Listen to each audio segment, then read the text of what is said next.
नमस्कार मित्रांनो, welcome to MPSC point. मित्रांनो, आपण एमपीएससी चे पीवायक्यू थ्रू अभ्यास करत आहोत. म्हणजेच एमपीएससी चे पीवायक्यू बघायचे आणि तो पीवायक्यू कसा सॉल्व्ह करायचा, त्याच्याशी संबंधित कोणता कंटेंट आपल्याला माहित असावा, ही सर्व माहिती आपण या व्हिडिओच्या माध्यमातून बघत आहोत. तर त्यातलाच एक व्हिडिओ आहे आपला. आज आपण कंबाइंड प्रिलिम्स 2022 चा पेपर सोडवणार आहोत. त्यातील जे पॉलिटीचे 10 क्वेश्चन्स आहेत ते आपण इन डिटेल मध्ये कव्हर करणार आहोत. चला तर आजच्या व्हिडिओला सुरुवात करू.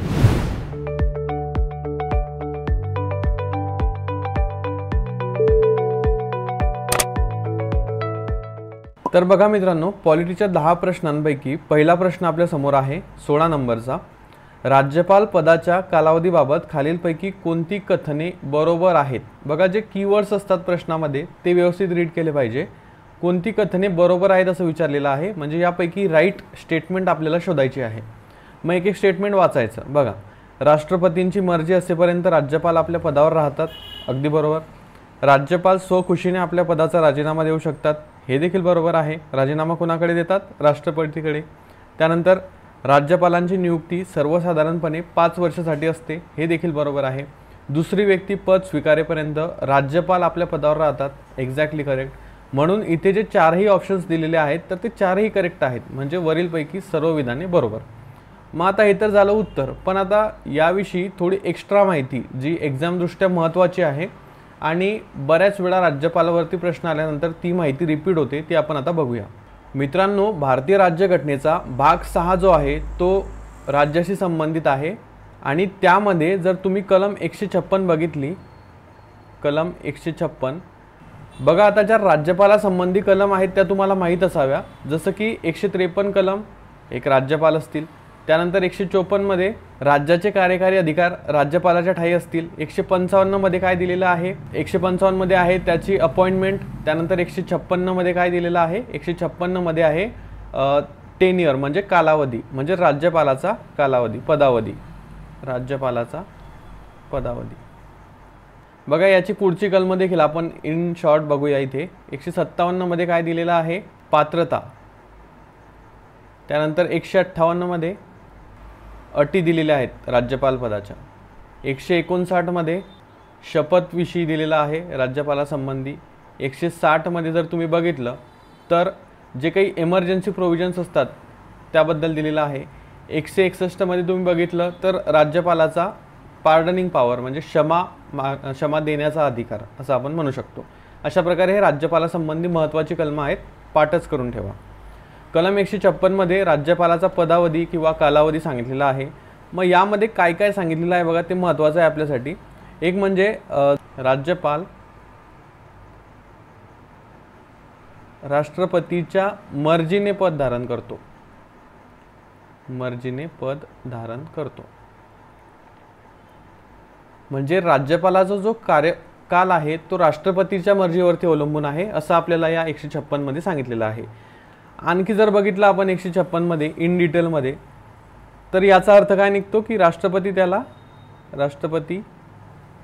राज्यपालाला केव्हाही पदावरून हटवू शकतो. म्हणजे भारतीय राज्यघटनेचं जे 156 कलम आहे त्यामध्ये सांगितलेलं आहे की राज्यपाल राष्ट्रपतीच्या मर्जीने पद धारण करतो. याचाच अर्थ काय निघतो की राष्ट्रपती राज्यपालाला केव्हाही पदावरून हटवू शकतो. आणि याचाच अर्थ असा निघतो, म्हणजे एक स्टेटमेंट असं बनतं बघा की राष्ट्रपतीच्या मर्जीपर्यंत राज्यपाल पदावर राहतात. राष्ट्रपतींच्या मर्जीपर्यंत. आणि राष्ट्रपतीची मर्जी जी आहे त्याबद्दल तुम्ही न्यायालयात जाऊ शकत नाही असं देखील स्टेटमेंट बऱ्याचदा विचारलेलं आहे. तर ते स्टेटमेंट करेक्ट असतं बघा. राष्ट्रपतीच्या मर्जीपर्यंत राज्यपाल पदावर राहू शकतात आणि राष्ट्रपतीच्या मर्जीबाबत न्यायालयात आव्हान देता येत नाही. हे दोन्ही स्टेटमेंट करेक्ट आहेत. आणि भारतीय राज्यघटनेमध्ये राज्यपालाचा जो कार्यकाल आहे मित्रांनो, राज्यपालाचा कार्यकाल तो सर्वसाधारणतः 5 वर्ष असेल असं सांगितलेलं आहे. पण एक स्टेटमेंट जर आलं तुम्हाला की भारतीय राज्यघटनेनुसार राज्यपालाचा कार्यकाल निश्चित नाही, तर हे स्टेटमेंट बरोबर आहे. म्हणजे इथं सांगितलेलं आहे की कार्यकाल 5 वर्ष असेल, पण जर स्टेटमेंट आलं की निश्चित नाही, स्टेटमेंट बरोबर येणार आहे मित्रांनो. का बरोबर येणार आहे ते जाणून घ्या. बघा, आता आपल्याला राज्यघटनेमध्ये सांगितलेलं आहे की राज्यपालाचा कार्यकाल सर्वसाधारणपणे 5 वर्ष असेल. पण बघा, असं देखील सांगितलेलं आहे की राष्ट्रपती राज्यपालाला केव्हाही पदावरून हटवू शकतो.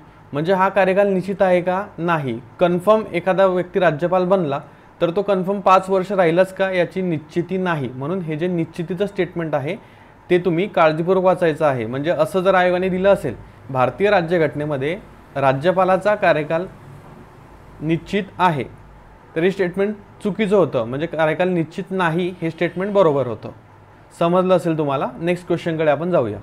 पुढचा प्रश्न आहे बघा, राज्य लोकसेवा आयोगाबाबत कोणता किंवा कोणती विधाने बरोबर नाहीत? बरोबर नाहीत म्हणजे कुठली विचारलेली आहे? चुकीची आहेत. यापैकी आपल्याला चुकीची विधाने शोधायची. बघा आता एक महत्त्वाची गोष्ट, सर्व काळजीपूर्वक वाचायचं आणि त्यानंतरच जे काही डिसिजन असेल तो घ्यायचा. म्हणजे डायरेक्टली असं सगळं वाचतात तुम्ही फक्त आणि नंतर पुन्हा बघतात की चुकीची कोणती आणि पुन्हा स्टेटमेंट वाचतात. असं करायचं नाही. जे आहे ते तिथेच लिहून ठेवायचं. बघा, भारतीय राज्यघटनेच्या कलम 315 ते 323 मध्ये तरतूद, म्हणजेच राज्य लोकसेवा आयोग जो आहे, स्टेट पीएससी त्याला म्हणतात तुम्ही, एसपीएससी आपण त्याला म्हणू शकतो. जसं की आपलं एमपीएससी आहे, मध्य प्रदेशमध्ये एमपीपीएससी आहे, गुजरातमध्ये जीपीएससी आहे. तर त्यांची तरतूद जी आहे ती भारतीय राज्यघटनेच्या 315 ते 323 मध्ये आहे. अगदी बरोबर आहे. हे आयोग राज्य शासन तसेच केंद्र शासनासाठी कार्य करते. आता समजा एमपीएससी आहे आपली फॉर एक्झाम्पल, तर ती केंद्र शासनासाठी कार्य करते का? नाही, ती फक्त राज्य शासनासाठी करते. म्हणून हे चुकीचं येतं. या आयोगाने निवड केलेल्या प्रशासकीय अधिकाऱ्यांच्या नेमणुका केंद्र शासन करते, हे देखील चुकीचं आहे. राज्य शासनच करते. नंतर चौथं स्टेटमेंट आहे, आयोगाच्या अध्यक्ष व सदस्यांच्या नेमणुका राज्य शासनाकडून केल्या जातात. बघा, जर आपण याप्रमाणे हे स्टेटमेंट बरोबर मानलं तर आपल्याकडे विचारलं कोणतं आहे? बरोबर नाहीत. मग बरोबर कोणते नाही? बी आणि सी बरोबर नाहीत. बी आणि सी. मग मोस्ट ऑफ द मुलांनी हेच उत्तर दिलेलं होतं, पण आयोगाने हा प्रश्न हॅशटॅग केलेला आहे, म्हणजे रद्द केलेला आहे. मग आता रद्द करण्याचं नेमकं कारण काय? बघा, यातील जे चौथं स्टेटमेंट आहे डी नंबरचं, तेच संभ्रमात टाकणार आहे. कसं ते बघा, आयोगाच्या अध्यक्ष व सदस्यांच्या नेमणुका राज्य शासनाकडून केल्या जातात, हे स्टेटमेंट चुकीचं आहे मित्रांनो. आणि हे जर स्टेटमेंट चुकीचं मानलं तर उत्तरामध्ये फक्त बी सी डी हा ऑप्शन पाहिजे होता. म्हणजे कुठेतरी इथं बी सी आणि डी देखील पाहिजे होतं, तेव्हा हे आपलं कन्फर्म बरोबर असतं उत्तर. मग हे का चुकीचं आहे त्यामध्ये रिझन बघा. जो एमपीएससी असेल किंवा इतर आयोग असतील स्टेट पीएससी, तर त्यांचे अध्यक्ष व सदस्यांच्या नेमणुका राज्य शासन नाही करत, राज्यपाल करतात. म्हणजे फक्त एका शब्दामुळे हा क्वेश्चन आयोगाने रद्द केलेला आहे. जर इथं राज्यपाल असतं तर ऑब्व्हियसली हेच आन्सर जे आहे ते तुमचं असतं. आणि बरोबर नाहीत विचारलेले, त्यामुळे बी आणि सी तुमचे इथे बरोबर नव्हते, ए आणि डी बरोबर येत होते. पण इथे राज्यपालाऐवजी राज्य शासन हा शब्द दिलेला आहे, त्यामुळे ते विधान जे आहे मित्रांनो ते चुकीचं आहे. आणि तसा ऑप्शन नसल्यामुळे आयोगाला प्रश्न रद्द करावा लागला. प्रश्न रद्द झाला याच्यापेक्षा महत्त्व आहे की तो का रद्द झाला. म्हणजे इन फ्युचर आपल्याला कळू शकतं की एखादा प्रश्न चुकलेला आहे, म्हणजे तिथे समजेल तुम्हाला. समजा हा प्रश्न जर तुम्ही आता बघितला, एखादा प्रश्न सेम असा आला आणि तिथं देखील राज्य शासन असलं, तर तुम्हाला कळेल की देर इज समथिंग रॉंग, म्हणजे हा प्रश्न कॅन्सल होईल, तुम्हाला तिथेच कळून जाईल, तुम्ही रिलॅक्स राहाल. नाही तर कन्फ्युजन आपलं वाढतं, आपण म्हणतो इथं ऑप्शनच दिसत नाही, त्यामुळे आपला वेळ वाया जात असतो. सो तसं तुमच्या बाबत आता होणार नाही. बघा मित्रांनो, एक महत्त्वाची गोष्ट अशी की समजा आता व्हिडिओ मी बनवत आहे, त्यामुळे मला सर्व मॅनेज करावं लागतं. म्हणजे इथून तुम्हाला जो आवाज ऐकू येत आहे त्या साऊंडपासून तर स्क्रीनवरती तुम्हाला काय शो करायचं आहे तिथपर्यंत मॅनेज करावं लागतं. बऱ्याचदा इन केस एखाद्या वेळेस चुकी होऊन जाते, म्हणजे सांगताना तर शक्यतो मी चुकत नाही, पण इथं कुठेतरी ॲनोटेट करताना किंवा समजा इथं बरोबर नाहीत वगैरे विचारलं तर मग एखाद्या वेळेस आपण जे बरोबर असतात तोच ऑप्शन निवडून टाकतो घाईघाईमध्ये. तसं एका व्हिडिओमध्ये झालं होतं. संपूर्ण व्हिडिओमध्ये एकही चूक नव्हती, पण फक्त ती एक चूक होती. म्हणजे चूक म्हणजे कशी, सांगितलेलं मी बरोबर होतं, परंतु ऑप्शन टिक करताना समजा म्हणजे असं अज्युम करा की या प्रश्नाचं उत्तर मी सांगितलं की फक्त ए आणि सी आहे आणि मी इथं टिक केलं ए आणि बी आणि सी वर. मग बरेच जण काय करतात, त्यावरती कमेंट करायला येतात की हे तर तुम्ही चुकीचं सांगितलं. अरे बाकीचा जो व्हिडिओ आहे तो बघा, त्यामध्ये जे काही बरोबर सांगितलेलं आहे ते बघा. चुका शोधण्यामध्ये जर तुम्ही तुमचा वेळ वाया घालवाल तर नक्कीच तुम्ही कुठेतरी वेगळ्या मार्गाला जाताना दिसत आहात. चुका काढा, ऑब्व्हियसली काढा, पण एकाने सांगितली, मी त्याला कमेंट केली, पिन केली त्याची कमेंट, सर्वांनी ती कमेंट वाचा. परत परत तेच सांगून काही त्याला अर्थ नाही. आणि एक व्हिडिओ टाकल्यानंतर बघा त्यामध्ये खूप सारी मेहनत असते, एडिटिंग असते खूप साऱ्या आवर्सची, अपलोडिंग असते, थंबनेल असते. तर हे सर्व काही पुन्हा पुन्हा केलं जात नाही. त्यामुळे एकदा व्हिडिओ गेला चॅनलला म्हणजे तो गेला, पुन्हा त्यामध्ये चेंजेस करता येत नाही. सो काही गोष्टी असतात ज्या तुम्ही समजून घेतल्या पाहिजे. सो असो, चुका काढा, तो तुमचा हक्क आहे आणि प्रत्येक मनुष्य चुकत असतो बघा. बऱ्याचदा एखाद दुसरा प्रश्न चुकून जातो सांगताना किंवा इथं टिक करताना, शो करताना. So you have to understand everything. पुढचा प्रश्न बघा 18 नंबरचा. भारतात संसद आणि राज्य विधानमंडळाच्या निवडणुका डॅश डॅशद्वारे आयोजित केल्या जातात. खूप इझी प्रश्न आहे. संसदेच्या निवडणुका राष्ट्रपती घेतो का? नाही. राज्यपाल देखील नाही. मग आता तुमच्या मनामध्ये दोन ऑप्शनविषयी कन्फ्युजन असू शकतं, पण इथं संसदेच्या निवडणुका राज्य निवडणूक आयोग कशाला घेईल? यावरून तुमचं सिम्पली गेस जातं ते भारत निर्वाचन आयोग म्हणजेच इलेक्शन कमिशन ऑफ इंडिया. भारताचा जो काही निवडणूक आयोग आहे ते या प्रश्नाचं करेक्ट उत्तर आहे. याविषयी थोडी इन डिटेल इन्फॉर्मेशन आपण घेऊया. बघा, भारतीय राज्यघटनेची कलम 324 जी आहे ती निवडणूक आयोगाविषयी आहे. निवडणूक आयोग. आणि हा जो आहे तो राज्यघटनेचा भाग 15 आहे. 2023च्या प्रिलिम्सला आयोगाने हेच विचारलं होतं की कोणत्या भागामध्ये आणि कोणती कलम आहे भारतीय निवडणूक आयोगाबाबत. मग आता निवडणूक आयोग दोन प्रकारचा असतो. एक भारतीय निवडणूक आयोग आणि दुसरा राज्य निवडणूक आयोग. तर मित्रांनो, भारतीय निवडणूक आयोग, आता मी फक्त एक कन्फ्युजन तुमचं दूर करतो की जे प्रश्नामध्ये तुम्हाला कन्फ्यूज करण्यासाठी केलेलं आहे. बघा, भारतीय निवडणूक आयोग काय करतो? भारतीय निवडणूक आयोग जो आहे तो संसद, यामध्ये जे काही लोकसभाच्या आणि राज्यसभेच्या तुमचे इलेक्शन्स असतात तर ते पार पाडण्याचं भारतीय निवडणूक आयोग कार्य करतो. संसद नंतर विधिमंडळ.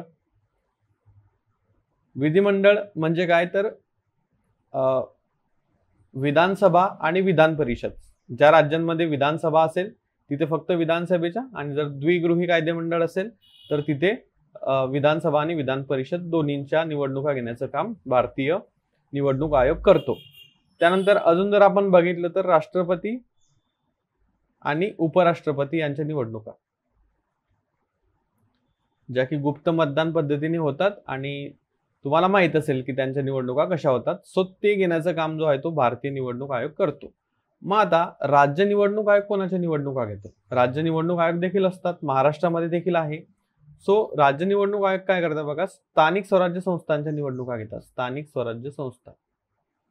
मग आता स्थानिक स्वराज्य संस्था म्हणजे काय, जो एकदमच नवीन असेल त्याच्यासाठी सांगतो. बघा, स्थानिक स्वराज्य संस्था दोन प्रकारच्या असतात. एक असतात ग्रामीण, दुसरे असतात शहरी. ग्रामीण म्हणजे तुमच्या गावामध्ये जी ग्रामपंचायत असते, त्यानंतर तालुका लेवलला पंचायत समिती असते, जिल्हा परिषद असते, ते या ग्रामीणमध्ये येतात. आणि शहरीमध्ये काय काय येतात? महानगरपालिका, नगर परिषद आणि नगरपंचायत एवढ्या येतात. सो अशा प्रकारे ही या प्रश्नाविषयी माहिती आहे. लक्षात ठेवा की भारतीय निवडणूक आयोग जो आहे तो संसद, विधिमंडळ, राष्ट्रपती आणि उपराष्ट्रपतीच्या निवडणुका घेतो, आणि राज्य निवडणूक आयोग जो आहे तो स्थानिक स्वराज्य संस्थांच्या निवडणुका घेतो. पुढे जाऊया. बघा, पुढचा अगदी वन लाइनर क्वेश्चन आला होता. जर कलम तुमच्या चांगल्या लक्षात असतील तर तुम्हाला तो इझिली सुटला असेल. भारतीय संविधानाच्या कोणत्या कलमात मुख्यमंत्री यांची कर्तव्ये स्पष्ट केलेली आहेत? कलम 163, कलम 166, कलम 167 आणि कलम 164. सो कलम 167 मध्ये मुख्यमंत्र्यांची कर्तव्ये जी आहे ती स्पष्ट केलेली आहेत. म्हणून ऑप्शन नंबर 3 इथे तुमचं करेक्ट आन्सर आहे.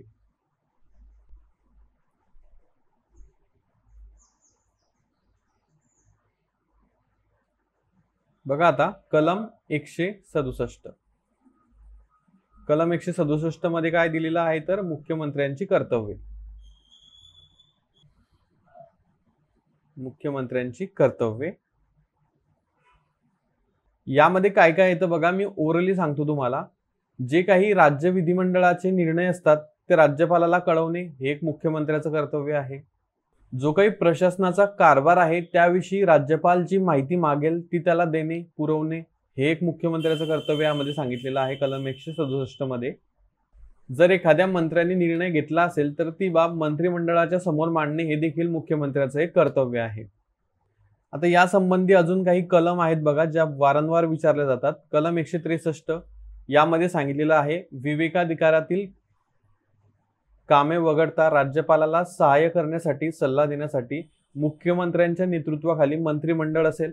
त्यानंतर 164 मध्ये सांगितलेलं आहे मित्रांनो मंत्र्यांसंबंधी इतर अधिकार किंवा मंत्र्यांसंबंधी इतर तरतुदी या 164 मध्ये आहे. 165 मध्ये राज्याचा महाधिवक्त्याविषयी तरतुदी दिलेल्या आहेत. 164 मध्ये बेसिकली किती मंत्री असतील किंवा राज्यपाल मुख्यमंत्र्यांना निवडेल व मुख्यमंत्र्यांच्या सल्ल्यानुसार इतर मंत्र्यांची नियुक्ती करेल. अशा प्रकारे तरतुदी यामध्ये आहेत. सो बेसिक आहेत, खूप बेसिक कलम आहेत, त्या पाठच असल्या पाहिजे. पुढचा क्वेश्चन आहे बघा तुमच्या समोर, खालीलपैकी कोणती समिती पंचायत राज्य संबंधी नाही? बघा पॉलिटीमध्ये तुम्हाला पंचायत राजवरती देखील क्वेश्चन येतात. अराउंड 2 ते 3 प्रश्न असतात. अगोदर 2 यायचे, आता 3 ते 4 प्रश्न तुम्हाला येऊ शकतात, कारण सध्या प्रश्नांची संख्या 15 झालेली आहे. कोणती समिती संबंधित नाही? मग पंचायत राज संबंधी बघा, एकतर सर्वांना माहित आहे अशोक मेहता संबंधित आहेत. LM सिंघवी देखील सर्वांना माहित आहे. बऱ्याच जणांचं कन्फ्युजन राजमन्नार आणि थंगन मध्ये झालं असेल, तर थंगन समिती देखील पंचायत राज संबंधित आहे. आपल्याला नाही असलेली विचारली म्हणून राजमन्नार समिती, ऑप्शन नंबर 2 तुमचं उत्तर इथे येणार आहे. कारण राजमन्नार समिती जी आहे मित्रांनो, ती केंद्र राज्य संबंधशी संबंधित आहे आणि तुम्ही ती केंद्र राज्य संबंध या चॅप्टर मध्ये वाचली असेल. जे राजमन्नार समिती आहे, त्यानंतर सरकारी आयोग आहे, हे तुम्ही वाचलं असेल. त्यामुळे ज्यांचा चांगला अभ्यास असेल त्यांना हा क्वेश्चन टॅकल झाला असेल. बघा, ज्या पंचायत राजच्या समित्या आहेत त्यातील सर्वात पहिली आणि महत्त्वाची समिती म्हणजे बलवंतराय मेहता समिती. बलवंतराय मेहता ही समिती 1957 ला स्थापन झाली होती. त्यानंतर यापुढील समिती म्हणजे अशोक मेहता समिती. अशोक मेहता समिती जी आहे ती 1977 ला इस्टॅब्लिश झालेली आहे. त्यानंतर जी VK राव जी समिती आहे, तर ही राव समिती जी आहे ती 1985 ला स्थापित करण्यात आली होती. त्यानंतर LM सिंघवी जी समिती आहे पुढची, LM सिंघवी जी आहे ती 1986 ची. आणि त्यानंतर थंगन समिती, जे की आपल्या ऑप्शन मध्ये दिलेली होती आपल्याला, थंगन समिती ती कधीची आहे, तर ती आहे 1988 ची. अशा प्रकारे या समित्यांचे वर्ष तरी तुम्हाला किमान माहित असले पाहिजे, जेणेकरून फ्युचरमध्ये जर इन केस क्वेश्चन आला की क्रमानुसार लावा किंवा त्यांच्या कालावधीनुसार लावा, तर तुम्हाला ते ऍटलीस्ट आयडिया तरी असली पाहिजे की काय त्यांचं वर्ष आहे स्थापनेचं वगैरे. म्हणजे राजमन्नार समिती आहे बघा, त्याविषयी काही महत्त्वाची गोष्ट जे आहे ते तुम्हाला सांगतो. राजमन्नार समिती बघा, तुम्हाला हे लेक्चर्स कसे वाटत आहे? आता कोणी इथपर्यंत जर बघत आला असेल तर नक्कीच तो कॅन्डिडेट सिरियस असणार आहे. आणि मी एक सांगेल तुम्हाला की युट्यूबला तुम्हाला लाखो व्हिडिओज मिळतील. MPSC जरी तुम्ही सर्च केलं तरी तुम्ही जिथपर्यंत स्क्रॉल कराल तिथपर्यंत तुम्हाला व्हिडिओज मिळतील. पण आपल्याला निवडता आलं पाहिजे की आपल्याला नेमकं काय बघायचं आहे, कुणाला बघायचं आहे आणि त्याचं नेमकं का बघायचं आहे. सो हे तुम्हाला व्हिडिओ बघितल्यानंतरच कळेल. आपले जे व्हिडिओज असतात टू द पॉइंट असतात. मी कुठल्याही टाइमपास मध्ये करत नाहीत, कारण माझ्याकडेही टाइम नाही आणि मला माहित आहे की माझी जी ऑडियन्स आहे जवळपास 1,15,000च्या वर ऑडियन्स आहे बिल्ड झालेली, तर त्यांना देखील तेवढा वेळ नाही. आणि 1,15,000 ऑडियन्स अशीच नाही झालेली, त्यासाठी मी कष्ट घेतलेले आहेत. त्यासाठी मी तुम्हाला कुठलाही तुमचा एकही मिनिट वाया जाऊ दिलेला नाही. त्याचंच तुमचं हे मला मिळालेलं प्रेम आहे. सो त्यामुळेच तुम्हीच ठरवायचं की आपण कुणाची व्हिडिओ बघायची आणि कुणाची नाही. बघा, राजमन्नार समिती जी आहे मित्रांनो, ती राजमन्नार समिती 1969 ला स्थापन करण्यात आली होती. आणि ही समिती जी आहे ती केंद्र राज्य संबंधित आहे. केंद्र राज्य संबंध जे आहे त्याच्या संबंधित ही समिती होती, राजमन्नार समिती. आणि या राजमन्नार समितीने काय सांगितलं होतं की ज्या अखिल भारतीय सेवा आहे त्या रद्द करा.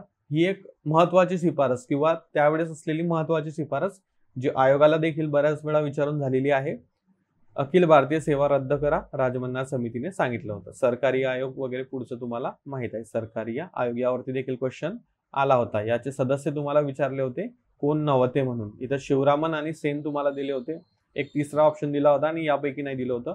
सो शिवरामन आणि सेन सोडून जो तिसरा ऑप्शन होता तो त्या प्रश्नाचं उत्तर होतं, सरकारी आयोग. ओके, पुढच्या प्रश्नाकडे जाऊया. बघा, हा प्रश्न देखील आयोगाने कॅन्सल केलेला आहे. मग याला सोडून द्यायचा का? नाही, त्याला बघायचा तो का कॅन्सल केलेला आहे. बघा, ग्रामसभेच्या रचनेतील अचूक वाक्यांचा समूह बनवा. मग आता अचूक वाक्य आपल्याला इथे निवडायचे, म्हणजे बरोबर असलेली वाक्य निवडायची. बघा, आता गावातील सर्व प्रौढ नागरिकांची मिळून ग्रामसभा तयार होते. जरी विधान आपण बरोबर मानलं, कारण ते आपल्याला बरोबरच दिसतं अगोदर बघता क्षणी. पुढे 18 वर्ष पूर्ण करणारा प्रत्येक मतदार ग्रामसभेचा सभासद बनतो. अगदी बरोबर. ग्रामसभेला निवडणूक असते का? नाही. ग्रामपंचायतीचे सर्व मतदार ग्रामसभेचे सभासद असतात. हे देखील आपण बरोबर मानलं. तर आपलं इथं A, B आणि D म्हणजे ऑप्शन नंबर 3 करेक्ट येतो. पण आयोगाने सेकंड आन्सर की नुसार हा क्वेश्चन हॅशटॅग केलेला आहे. मग आता नेमका हा हॅशटॅग का केला? कारण हे तर सर्व व्यवस्थित आहे, इथे आपल्याला असं दिसतं प्रथम दर्शनी, पण तसं असतं का? नाही, त्यामध्ये चुका असतात आणि त्या खूप छोट्या चुका असतात ज्या की कुणाला समजतही नाही. बघा आता इथं काय आहे, पहिला मुद्दा, जे काही ग्रामसभा आहे ती चांगली करून ठेवा. त्यावरती कंटिन्युअसली प्रश्न दिसतात. ग्रामसभा म्हणजे त्याचे सदस्य कोण असतात किंवा ग्रामसभा कशी तयार होते, सभासद कोण असतात. बघा आता इथे ग्रामसभा कशी तयार होते ते अगोदर समजून घ्या. ग्रामसभा मी इथेच तुम्हाला एक्सप्लेन करतो. ग्रामसभा गावातील जे 18 वर्ष किंवा प्रौढ नागरिक आहे आणि ज्यांचं मतदार यादीमध्ये नाव आहे, मतदार यादीत नाव आहे, या सदस्यांची किंवा या मेंबरची मिळून ग्रामसभा तयार होते. मग इथं पहिल्या स्टेटमेंटमध्ये काय सांगितलेलं आहे? गावातील सर्व प्रौढ नागरिकांची मिळून ग्रामसभा तयार होते. सर्व प्रौढ नागरिकांची मिळून होते का फक्त? नाही. प्रौढ नागरिक म्हणजे 18+ वाले, ज्यांचं वय 18 वर्षाच्या अधिक आहे. इथं काय सांगितलेलं आहे? गावातील सर्व प्रौढ नागरिकांची मिळून ग्रामसभा तयार होते. मग फक्त प्रौढ नागरिक असतील आणि त्यांचं मतदार यादीत नाव असेल तर त्यांची ग्रामसभा तयार होईल का? नाही. जर प्रौढ असतील तर 18 पेक्षा अधिक वयाचे असतील, त्यांचं नाव मतदार यादीमध्ये देखील असेल तरच ग्रामसभा तयार होते. फक्त प्रौढ नागरिकांची ग्रामसभा तुम्ही म्हणू शकत नाही. इथं बघा दुसरं बरोबरच आहे, कारण 18 वर्ष पूर्ण करणारा प्रत्येक व्यक्ती नाही म्हटलेलं, इथे मतदार म्हटलेलं आहे. मतदार म्हणजे काय? ज्याचं मतदार यादीत नाव आहे तो ग्रामसभेचा सभासद बनतो. अगदी बरोबर आहे. ग्रामसभेला निवडणूक असते हे तर चुकीचंच आहे, कन्फर्म विधान. हे देखील पहिलं चुकीचं होतं. ग्रामपंचायतीचे सर्व मतदार ग्रामसभेचे सभासद असतात. बरोबर आहे, कारण मतदार आहेत त्यामुळे ते 18 पेक्षा जास्त वयाचे असतीलच. म्हणून बी आणि सी करेक्ट इथं ऑप्शन पाहिजे होता. म्हणजे इथं हा जर ऑप्शन असा असता तर हा आपण करेक्ट उत्तर आयोगाने देखील आपल्याला दिलेलं असतं. पण या चुकीमुळे हा प्रश्न हॅशटॅग झालेला आहे. पुढे जाऊया. बघा तुम्हाला एक रिक्वेस्ट आहे की इथपर्यंत जो कोणी व्हिडिओ बघत आला असेल नक्कीच तो एक सिरियस कॅन्डिडेट मी माझ्या मते तरी म्हणणार आहे. कारण बघा आजकाल तुम्ही जे शॉर्ट्स बघता किंवा जे रील्स स्क्रॉल करता तर त्याच्यामुळे तुमची एखाद्या व्हिडिओमध्ये कंटिन्युअसली थांबण्याची खूप कॅपॅसिटी कमी झालेली आहे. तुम्हाला वेळोवेळी म्हणजे अगदी 15 सेकंदामध्ये काहीतरी विशेष असं लागतं, 15-20 सेकंदामध्ये तुम्हाला लगेच ते बदलवायची सवय पडलेली आहे. पण इथपर्यंत जर तुम्ही हा व्हिडिओ बघत आला असाल तर नक्कीच तुम्ही काहीतरी सिरियसली अभ्यास करत आहात आणि तुम्हाला हे जे मी सांगतो आहे डिटेल्स किंवा माहिती ती समजत असेल असं मी अजून करतो. एक तुम्हाला रिक्वेस्ट आहे, बघा मला बघायचं आहे की कोण कोण काळजीपूर्वक व्हिडिओ बघतो. त्यामुळे मी तुम्हाला म्हणेल की तुम्ही कमेंट सेक्शन मध्ये आय कॅन असं टाईप करा, म्हणजे मला कळेल की जो कोणी इथपर्यंत बघत आलेला आहे तो कोण कॅन्डिडेट आहे किंवा कोण सिरियस आहे त्यांच्या अभ्यासाला घेऊन. सो जो कोणी आय कॅन टाईप करेल तर मी समजून जाईल की त्याने सिरियसली हा व्हिडिओ बघितला आहे. पुढचा क्वेश्चन बघूया. 73व्या संविधान संशोधन अधिनियम 1993 अनुसार ग्रामपंचायतींना देण्यात आलेल्या नवीन जबाबदाऱ्या. मग कोणकोणत्या नवीन जबाबदाऱ्या आहे? भूमी सुधार कायदा लागू करणे, बरोबर. वनोद्योग, लघु व कुटीर उद्योगांचा विकास करणे, बरोबर. तांत्रिक व व्यावसायिक शिक्षणाची सुविधा उपलब्ध करून देणे, हे देखील बरोबर आहे. आणि गावातील जनतेसाठी मनोरंजनाची व्यवस्था करणे. हे बघा मनोरंजनाची व्यवस्था करणे हे 73व्या संशोधन अधिनियमानुसार ग्रामपंचायतीच्या नवीन जबाबदाऱ्यामध्ये येतं का? नाही. बघा जी 73वी घटनादुरुस्ती आहे त्यामध्ये या काही जबाबदाऱ्या दिलेल्या आहेत, त्या तुम्हाला लिस्ट दिलेली आहे, तर ती एकदा तरी वाचून घ्या. शक्य असल्यास लक्षात ठेवा, त्यावरती क्वेश्चन येतात. सो इथे बरोबर नाही विचारलेलं आहे आपल्याला. मग कुठलं बरोबर नाही? फक्त डी जे आहे ऑप्शन नंबर 2 तो तुमचा इथे करेक्ट येईल. तर याविषयी जास्त काही म्हणजे एवढे विषय वगैरे मी तुम्हाला इथे नाही सांगू शकत. तो बेटर आहे की तुम्ही ते बुकमधून रीड करावे, अन्यथा आपला व्हिडिओ खूप लॉंग जाईल. आणि मी तुम्हाला सांगितलं की रिटेन्शन ऑडियन्सचं खूप कमी झालेलं आहे, सो त्यामुळे आपण हे स्किप करूया. पुढचा क्वेश्चन बघा. प्रत्येक राज्याला महाधिवक्ता असावा असे कोणत्या कलमात नमूद केलेले आहे? One of the easiest question. कलम 165 मध्ये सांगितलेलं आहे की प्रत्येक राज्याला महाधिवक्ता असावा. महाधिवक्त्याविषयी जास्त काही माहिती तेवढी महत्वाची किंवा इथे तुम्हाला सांगण्यासारखी नाहीये. तुम्ही जर चॅप्टर वाचला असेल सो अशाच प्रकारचे क्वेश्चन येतात वेळोवेळी. पुढचा क्वेश्चन. भारतीय राज्यघटनेच्या मसुदा समितीचे खालीलपैकी कोण सदस्य होते? बघा जी मसुदा समिती आहे ती 29 ऑगस्ट 1947 ला स्थापन झाली होती आणि या मसुदा समितीचे सदस्य जे होते मित्रांनो ते एकूण 7 होते. त्यापैकी इथं फक्त अल्लादी कृष्णस्वामी अय्यर हे दिलेले आहेत. अय्यर, अय्यंगार, के मुंशी वगैरे यासारखे सदस्य साथीचे साथी नावं तुमचे पाठ असायला हवी. म्हणून या प्रश्नाचं उत्तर अल्लादी कृष्णस्वामी अय्यर हे आहे. सोपा क्वेश्चन होता, वन लाइनर होता. पुढच्या क्वेश्चनकडे जाऊया. भारतीय राज्यघटनेतील खालीलपैकी कोणते वैशिष्ट्य ब्रिटिश राज्यघटनेकडून घेतलेले नाही? सरकारचे संसदीय स्वरूप ब्रिटनकडून घेतलेलं आहे, बरोबर. सरकारचे मंत्रिमंडळ स्वरूप ब्रिटनकडून, बरोबर. कायद्याचे राज्य ब्रिटनकडून आहे. समवर्ती सूची ब्रिटनकडून आहे का? नाही, ऑस्ट्रेलियाकडून आहे. ऑस्ट्रेलिया, म्हणून ऑप्शन नंबर 4 तुमचा इथे करेक्ट उत्तर येईल. मग आता बघा, ऑस्ट्रेलिया म्हणजे 3 प्रकारच्या सूची आहेत, फेडरल लिस्ट 3 आहेत. एक म्हणजे राज्याची, केंद्राची आणि समवर्ती. मग जी ही राज्याची आणि केंद्राची आहे ती आपण 1935च्या भारत सरकारच्या कायद्यामधून घेतलेली आहे आणि समवर्ती सूची आपण ऑस्ट्रेलियाकडून स्वीकारलेली आहे असं आपण म्हणू शकतो. एकूण क्वेश्चन्स आपण कव्हर केलेले आहेत या पेपरमधील. बघा, एक क्वेश्चन अजून आहे, थोडासा रिलेटेड आहे, आपल्या पॉलिटिक्स संबंधित किंवा कायद्याशी संबंधित आहे म्हणून आपण घेऊन घेऊया. इथे बघा, इसवी सन 1935च्या भारत शासन कायद्याद्वारे कोणती संस्था स्थापनेची तरतूद केलेली आहे? मग हाय कमिशनर जर तुम्ही बघितलं इथे तर तुम्हाला समजेल की 1919च्या कायद्याद्वारे हाय कमिशनरची स्थापना केली होती, म्हणून जिथे डी नसेल ते आपलं उत्तर असेल. ABC ऑप्शन नंबर 2 उत्तर असेल तुमचं. Federal court, reserve bank of India, federal railway या संस्था स्थापनेची तरतूद या कायद्यामध्ये होती. मग रिझर्व्ह बँक ऑफ इंडिया जर तुम्ही बघितली तर ती 1935च्या कायद्याने झालेली आहे का? नाही, 1934च्या कायद्याने स्थापन झालेली आहे. पण 1935चा जो कायदा आहे त्यामध्ये देखील त्या संबंधित तरतूद होती, म्हणून आपल्याला ते उत्तरामध्ये घ्यावं लागतं. सो अशा प्रकारे 2 नंबरचा जो ऑप्शन आहे तो या प्रश्नाचं करेक्ट उत्तर आहे. तर मित्रांनो, अशा प्रकारे आपण जे काही या कंबाईन प्रिलिम्स 2022च्या पेपरमध्ये असलेले इंडियन पॉलिटी या विषयावर आधारित क्वेश्चन्स होते ते सॉल्व्ह केलेले आहेत. आय होप तुम्हाला याचा नक्कीच फायदा होत असेल. वेळोवेळी मी अजून काही लेक्चर्स टाकणार आहे, सो ते नक्की बघा, तुम्हाला नक्कीच त्याचा एक्झाममध्ये इम्पॅक्ट दिसेल. प्रश्न कसे सोडवायचे याची तुम्हाला आयडिया चांगलीच आली असेल. तर या व्हिडिओच्या माध्यमातून हीच इन्फॉर्मेशन तुम्हाला द्यायची होती. आय होप तुम्हाला व्हिडिओ आवडला असेल. व्हिडिओ आवडला असेल तर लाईक करा, चॅनलला नवीन असाल तर खाली सबस्क्राईबचं बटन आहे ते दाबा. आजच्या व्हिडिओसाठी एवढेच, भेटूया पुढच्या व्हिडिओमध्ये. Thank you for watching.